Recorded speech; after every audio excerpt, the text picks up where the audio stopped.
പിതാവിൻ്റെയും പുത്രൻ്റെയും പരിശുദ്ധാത്മാവിൻ്റെയും നാമത്തിൽ ആമേൻ. എൻ്റെ പ്രിയപ്പെട്ടവരെ, ഇന്ന് ജനുവരി 25 ഞായറാഴ്ച, എൻ്റെ കർത്താവിൻ്റെ ഉന്നതമായ നാമത്തിൽ സഭയുടെ അധികാരത്തിൽ കുരിശിൻ്റെ അടയാളത്തിൽ ദൈവത്തിൻ്റെ ശക്തിയാൽ ഞാൻ മക്കളെ ഈശോ നാമത്തെ ആശീർവദിക്കുന്നു. നിങ്ങളുടെ ഇന്നത്തെ ദിവസത്തെ യാത്രയെ ആശീർവദിക്കുന്നു, നിങ്ങളുടെ സംസാരങ്ങളെ ആശീർവദിക്കുന്നു, നിങ്ങൾ എഴുതി കൊടുക്കുന്ന വിഷയങ്ങളെ ആശീർവദിക്കുന്നു, നിങ്ങൾ വഹിച്ചുകൊണ്ട് പോകുന്ന മൊബൈല്, അതിലൂടെ നിങ്ങൾ സംസാരിക്കാൻ പോകുന്നത്, നിങ്ങൾ കേൾക്കുന്ന സംസാരങ്ങൾ, കൊടുക്കേണ്ട മറുപടികൾ എല്ലാം ആശീർവദിക്കുന്നു.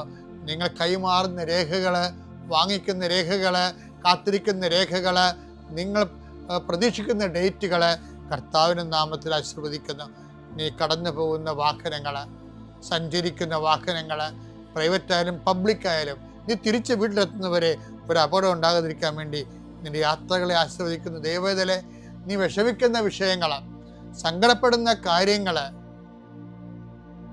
ഏത് വിഷയത്തിന് വേണ്ടിയാണ് നീ വേദനിക്കണത്, അതെല്ലാം മാതാവ് ഏറ്റെടുക്കുന്നതിന് വേണ്ടി 40 വർഷം ഞാൻ അർപ്പിച്ച കുർബാനയുടെ യോഗ്യതയാൽ കൃപാസന അൾത്താറെ ജീവനോടെ പ്രത്യക്ഷപ്പെട്ട മാതാവിൻ്റെ മധ്യസ്ഥത്താൽ നിന്റെ കണ്ണീനിരകളെ ഏറ്റെടുക്കുകയും നിന്നെ ആശ്വസിപ്പിക്കുകയും സാക്ഷ്യം പറയാൻ നിന്നെ ബലിഷ്ഠമാക്കുകയും ചെയ്യട്ടെ. നിത്യം പിതാവും പുത്രനും പരിശുദ്ധാത്മാവും ആമേൻ.